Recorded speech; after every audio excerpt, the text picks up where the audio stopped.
After 7 years away from theaters, Star Wars is back. Unfortunately, the kinds of audiences that tend to show up for Star Wars movies, well, they're not back. The Mandalorian and Grogu barely broke $80 million in its opening 3-day weekend, and now Disney and its media lackeys are forced to say the same thing over and over again. Don't look at our box office numbers. This time, look at our merch and theme park sales. And so we did. And guess what? Yeah, you know the story. No, it's not good there either.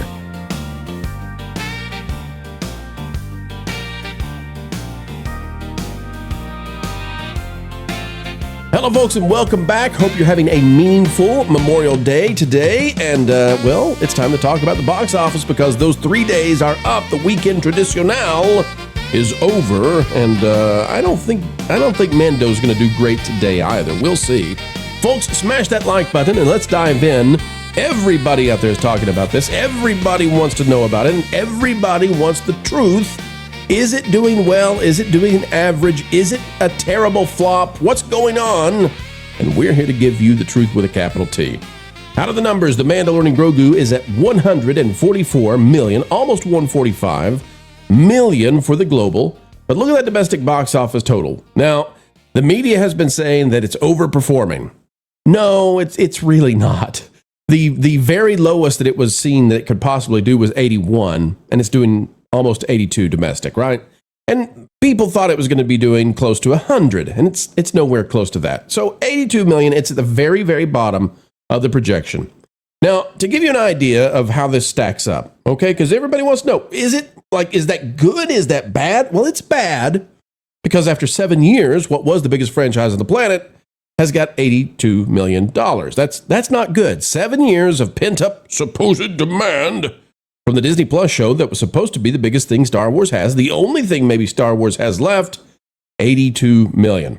So where does that put that in the pantheon of films with their opening weekends? Well, adjusted for inflation so we can figure out actually how many tickets were sold, that puts The Mandalorian and Grogu behind 2018's Venom. Disney's never remembered Oz the Great and Powerful.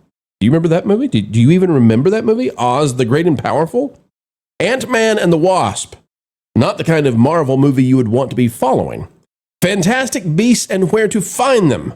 It really wreaked havoc on the Harry Potter series and caused them to say, maybe we should do a TV show where we go back to the original characters. Austin Powers and Goldmember, Pitch Perfect 2, and World War Z.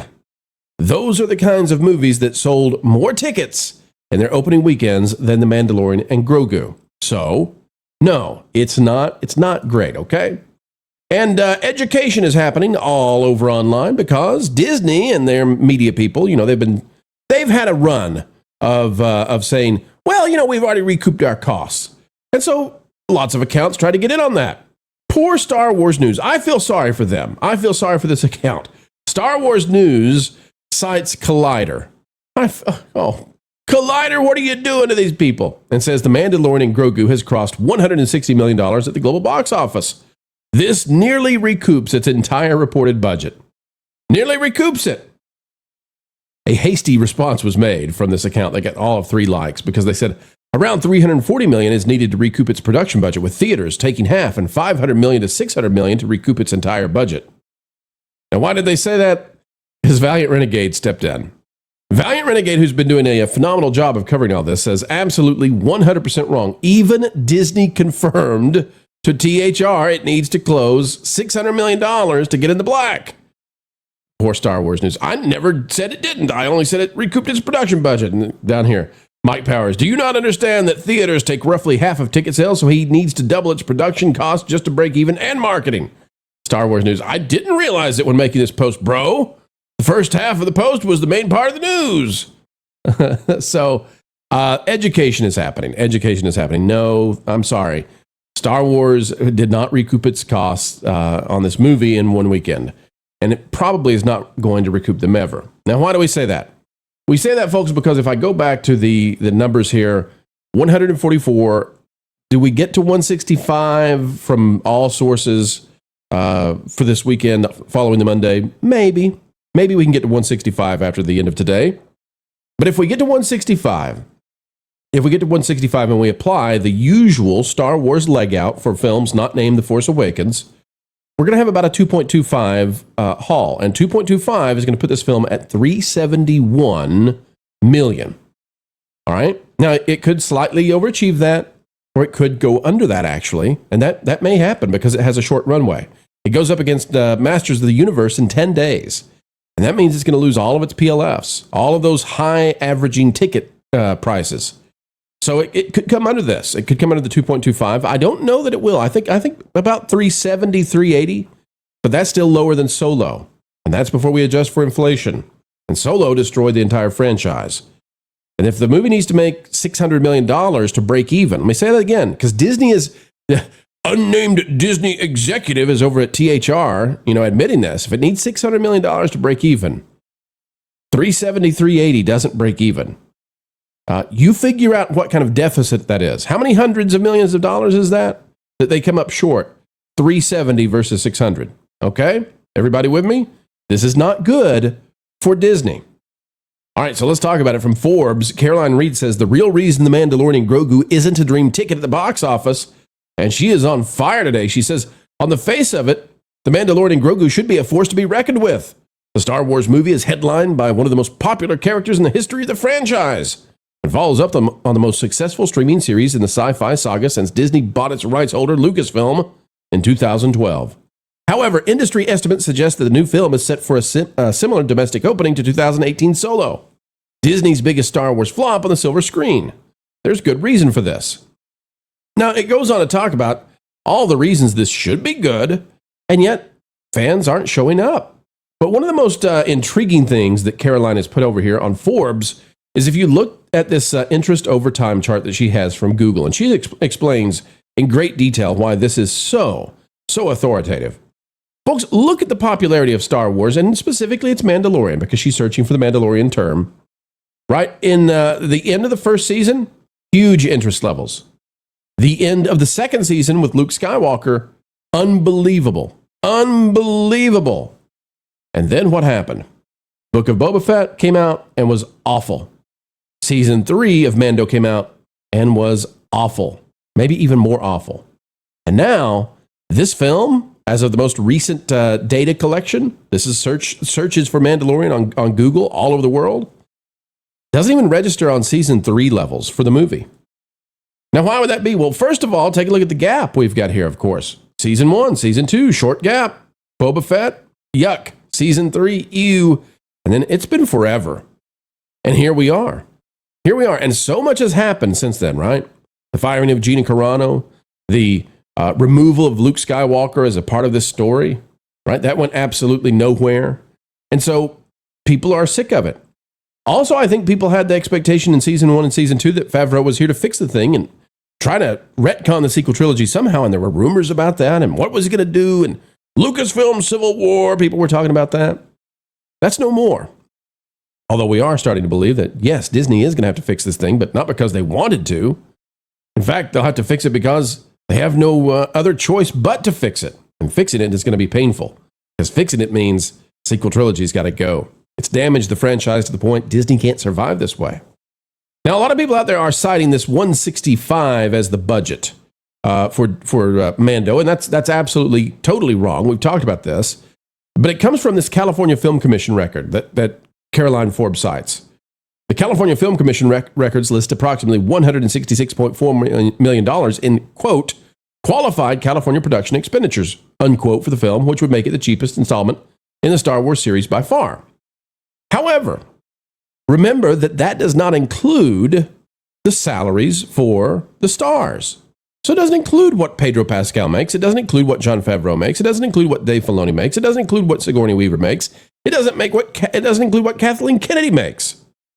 So what is the actual cost? Likely over $200 million. It says records in the UK, which only cover production costs, not marketing expenditures, show that the cheapest Star Wars movie Disney made there was the 2016 spin-off film Rogue One at $327 million.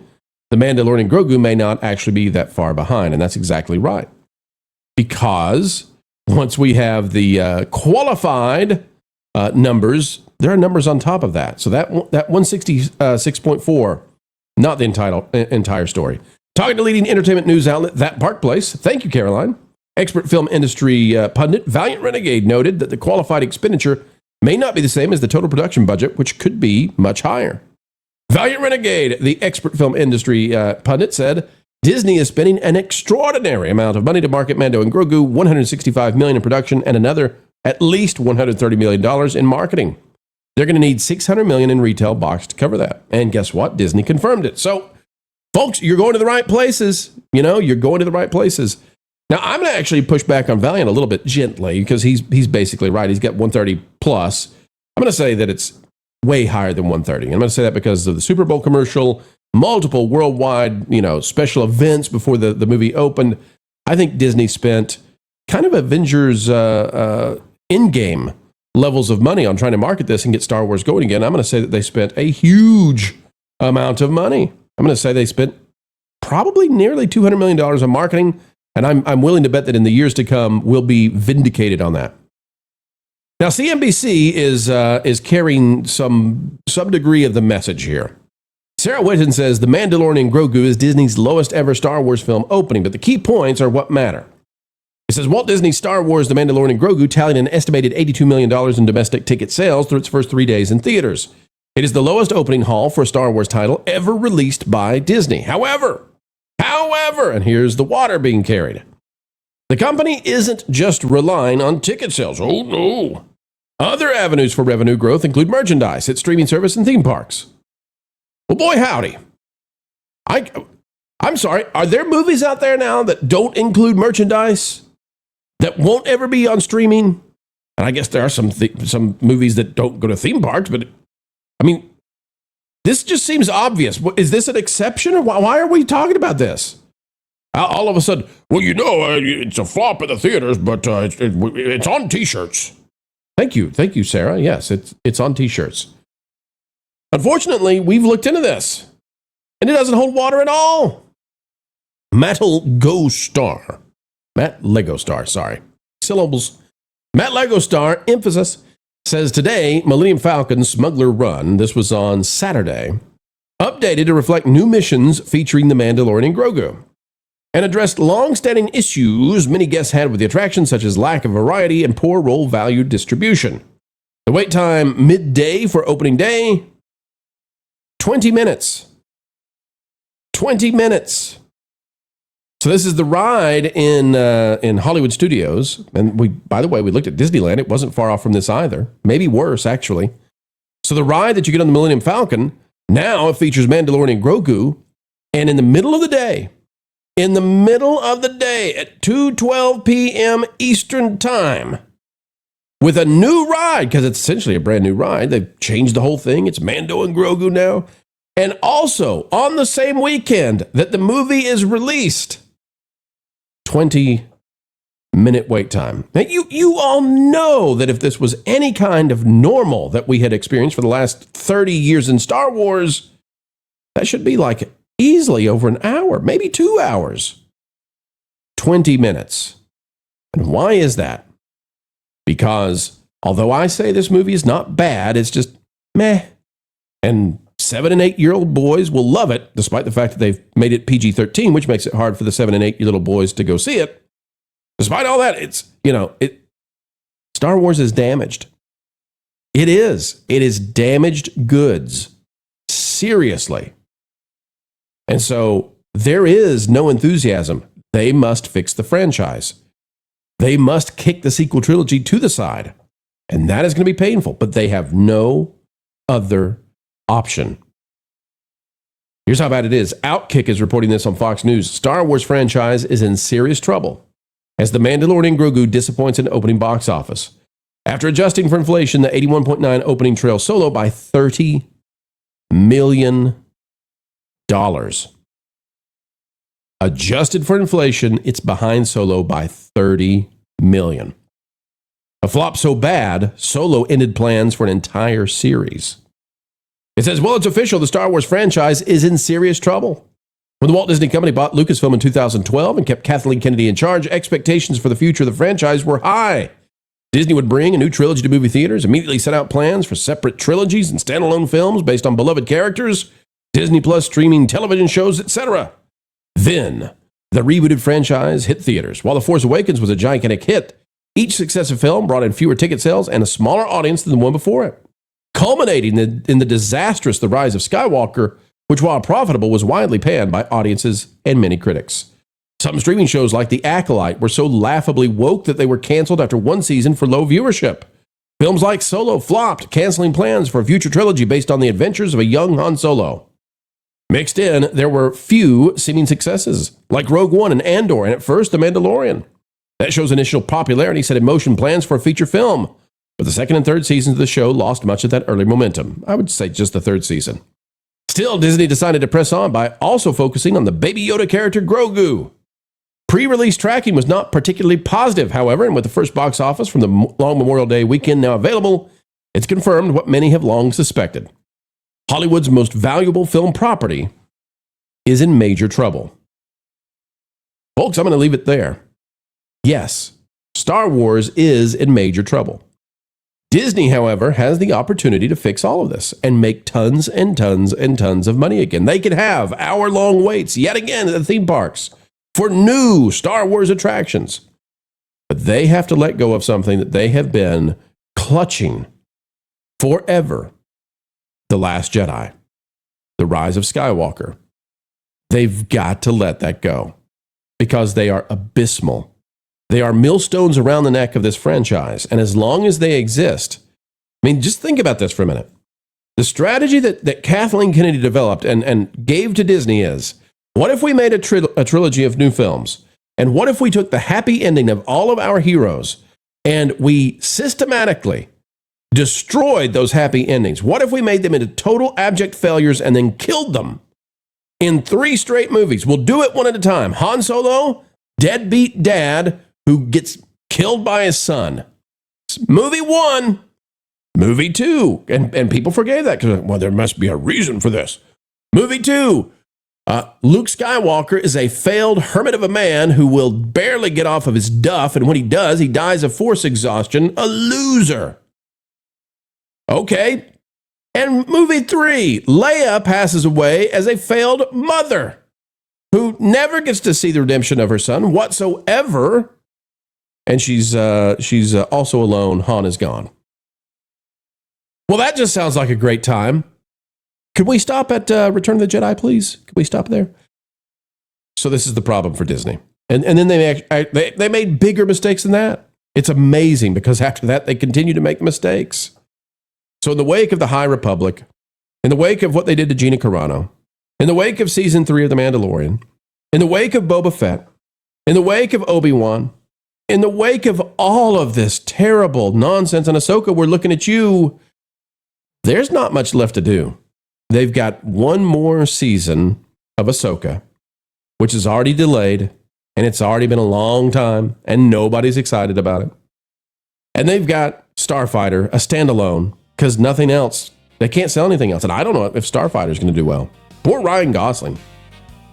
You know, coming off Ken and Project Hail Mary, maybe think again about this. So, what do they got to do? They got to drop the thing that's destroyed them. And until they do that, and until they ignore their own PR play and the people out there that carried their own water, until they ignore that and they say the market has spoken, we're going to fix this and we're going to fix it now, Star Wars can't afford to go to theaters. This one can't. Mando, their best shot, 7-year hiatus, probably on the way of being $200 million plus short at the box office. Ouch. All right, folks, it's your turn. Click that like button, share, subscribe. And until the next time we get to spend time together, keep learning, keep growing. And as always, keep having fun. Hey there, I'm Wilton. I've taken on a new role at the sunny Florida travel agency. If you use my travel agency, I promise with my little troll heart that you and me can hang out at the Fountain of Nations at Epcot at Walt Disney World.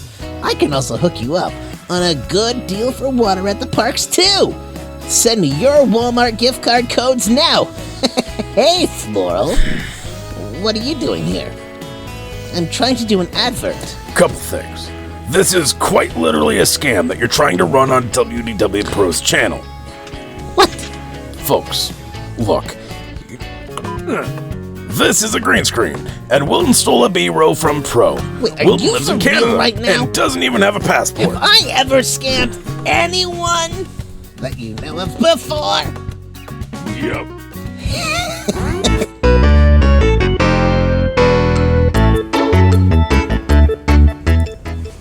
There's not a fountain of nations anymore. Details are for the weak, Jose. Besides, I've got a bunch of pros audience that still think that Lauren has hair. Oh, we got this.